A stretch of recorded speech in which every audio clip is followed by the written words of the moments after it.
না ফেরার দেশে পাড়ি জমিয়েছেন লোকসঙ্গীত শিল্পী ফরিদা পারভীন। লালন কন্যা খ্যাত বরেণ্য এই শিল্পীর মরদেহ সর্বস্তরের মানুষের শ্রদ্ধা নিবেদনের জন্য দুপুরে কেন্দ্রীয় শহীদ মিনারে রাখা হয়। এদিন মুষলধারে বৃষ্টি মাথায় নিয়ে প্রিয় শিল্পীকে শেষবারের মতো শ্রদ্ধা জানাতে কেন্দ্রীয় শহীদ মিনারে ছুটে আসেন অনেকে। ফরিদা পারভীনকে শেষ শ্রদ্ধা জানান গীতিকার, নির্মাতা ও শিল্পী সহ সর্বস্তরের মানুষ। ফরিদা পারভীনের চলে যাওয়ায় সঙ্গীতাঙ্গনের অপূরণীয় ক্ষতি হয়ে গেল বলে মনে করেন ভক্ত ও গুণগ্রাহীরা। ফরিদা পারভীন আর আমাদের মাঝে নেই। তারই অন্তর্ধান বাংলার সঙ্গীত এবং সাংস্কৃতিক জগতের অপূরণীয় ক্ষতি।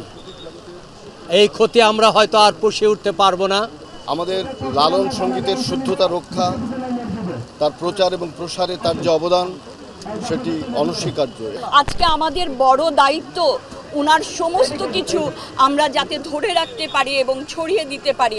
লালন সঙ্গীতে ফরিদা পারভীন যে অবদান রেখেছেন তা অবিস্মরণীয়। লালনের গানের যে অবদান তার কণ্ঠে ফুটে উঠেছে তার মতো করে কেউ পারেনি।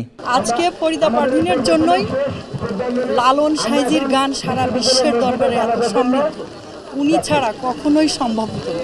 ফরিদা পারভীনের উনি শুধু চলে যান নাই, উনি একটা লিগেসি রেখে গেছেন আমাদের জন্য। আমাদের উচিত হচ্ছে কি তরুণ সমাজে সেই লিগেসিটাকে সামনে এগিয়ে নিয়ে যাওয়ার চেষ্টা। ইলিয়াস মাতবর, মাই টিভি, ঢাকা।